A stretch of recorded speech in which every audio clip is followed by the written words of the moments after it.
ಎಲ್ಲರಿಗೂ ನಮಸ್ಕಾರ. ನಾನು ನಿಮ್ಮ ಚೆನ್ನ.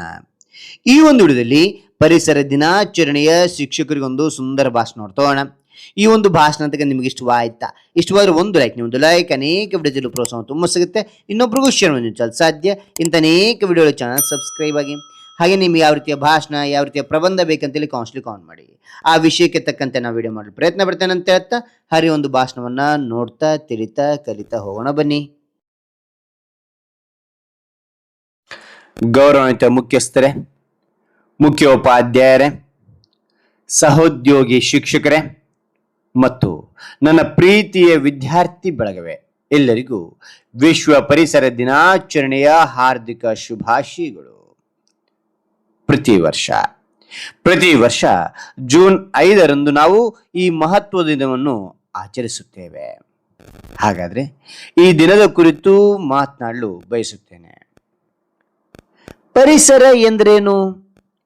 ಪರಿಸರ ಎಂದ್ರೆ ಕೇವಲ ನಮ್ಮ ಸುತ್ತಮುತ್ತಲ ಮರ ಗಿಡಗಳಲ್ಲ.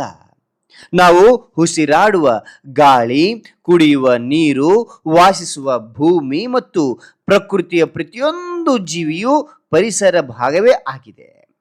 ಆ ಅಮೂಲ್ಯವಾದ ಪ್ರಕೃತಿಯನ್ನು ರಕ್ಷಿಸುವುದು ನಮ್ಮೆಲ್ಲರ ಜವಾಬ್ದಾರಿ ಎಂದು ನೆನಪಿಸಲು ಈ ದಿನ ನಮಗೆ ಸಿಕ್ಕಿರುವ ದೊಡ್ಡ ಅವಕಾಶ. ಪ್ರತಿ ವರ್ಷವೂ ಒಂದು ಥೀಮ್ನೊಂದಿಗೆ ಈ ದಿನವನ್ನು ಆಚರಿಸುತ್ತಾರೆ. ಹಾಗಾದ್ರೆ ಈ ವರ್ಷದ ಥೀಮ್ ನೋಡುವುದಾದರೆ, ಪ್ರಕೃತಿಯಿಂದ ಪ್ರೇರೇಪಿತರಾಗಿ, ಹವಾಮಾನಕ್ಕಾಗಿ, ನಮ್ಮ ಭವಿಷ್ಯಕ್ಕಾಗಿ.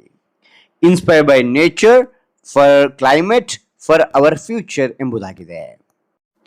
ಪ್ರಕೃತಿಯಿಂದ ಪ್ರೇರೇಪಿತರಾಗಿ ಈ ಥೀಮ್ನ ಮೊದಲ ಭಾಗ.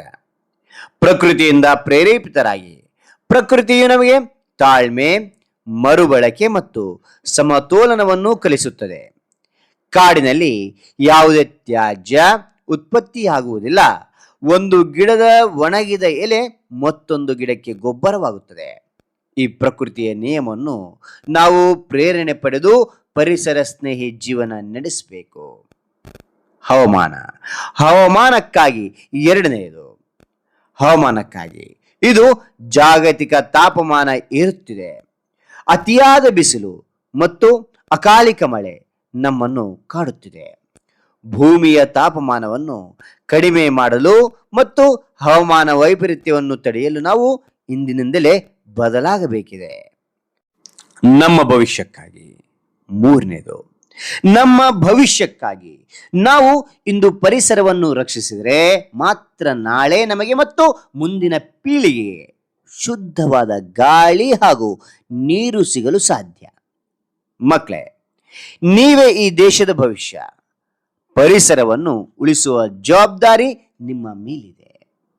ಮಕ್ಕಳು ಮಾಡಬೇಕಾದ ಬದಲಾವಣೆಗಳು ನೋಡುವುದಾದರೆ, ನಾವು ಕೇವಲ ಭಾಷಣ ಕೇಳಿ ಕೈ ಕಟ್ಟಿದರೆ ಸಾಲದು. ನಮ್ಮ ದೈನಂದಿನ ಜೀವನದಲ್ಲಿ ಸಣ್ಣ ಸಣ್ಣ ಬದಲಾವಣೆಗಳನ್ನು ಮಾಡಬೇಕು. ಮೊದಲನೇದಾಗಿ, ಪ್ಲಾಸ್ಟಿಕ್ ಮುಕ್ತ ಜೀವನ ನಡೆಸಿ. ನಮ್ಮ ಶಾಲೆಗೆ ಅಥವಾ ಮನೆಗೆ ಪ್ಲಾಸ್ಟಿಕ್ ಕವರ್ಗಳನ್ನು ತರುವುದನ್ನು ನಿಲ್ಲಿಸಿ. ಬಟ್ಟೆಯ ಚೀಲವನ್ನು ಬಳಸಿ. ಎರಡನೇದಾಗಿ, ನೀರು ಮತ್ತು ವಿದ್ಯುತ್ ಉಳಿಸಿ. ಬ್ರಷ್ ಮಾಡುವಾಗ ನಲ್ಲಿಯನ್ನು ಮುಚ್ಚಿಡಿ. ಮನೆಯಲ್ಲಿ ಅಥವಾ ತರಗತಿಯಲ್ಲಿ ಅನಗತ್ಯವಾಗಿ ಉರಿಯುವ ದೀಪ ಹಾಗೂ ಫ್ಯಾನ್ಗಳನ್ನು ಆಫ್ ಮಾಡಿ. ಪ್ರತಿಯೊಂದು ಹನಿ ನೀರು ಮತ್ತು ಪ್ರತಿ ಯೂನಿಟ್ ವಿದ್ಯುತ್ ಪ್ರಕೃತಿಗೆ ಅಮೂಲ್ಯ. ಮೂರನೇದಾಗಿ, ಗಿಡ ಮರಗಳನ್ನು ನೆಡಿ. ಪ್ರತಿಯೊಬ್ಬ ವಿದ್ಯಾರ್ಥಿಯು ವರ್ಷಕ್ಕೆ ಕನಿಷ್ಠ ಒಂದು ಸಸಿಯನ್ನಾದರೂ ನೆಡಬೇಕು. ಕೇವಲ ನೆಟ್ಟರೆ ಸಾಲದು, ಅದನ್ನು ನಿಮ್ಮ ಮನೆಯ ಸದಸ್ಯನಂತೆ ಪ್ರತಿದಿನ ನೀರು ಹಾಕಿ ಪೋಷಿಸಬೇಕು. ಪ್ರಕೃತಿಯು ಮನುಷ್ಯನ ಅಗತ್ಯಗಳನ್ನು ಪೂರೈಸಬಲ್ಲದೆ ಹೊರತು ಆಸೆಯನ್ನಲ್ಲ. ಬನ್ನಿ, ಇಂದಿನಿಂದಲೇ ನಮ್ಮ ಶಾಲೆಯ ವಾತಾವರಣವನ್ನು ಮತ್ತು ನಮ್ಮ ಮನೆಯ ಸುತ್ತಮುತ್ತಲಿನ ಜಾಗವನ್ನು ಸ್ವಚ್ಛವಾಗಿ ಹಾಗೂ ಹಸಿರಾಗಿಡಲು ಸಂಕಲ್ಪ ಮಾಡೋಣ.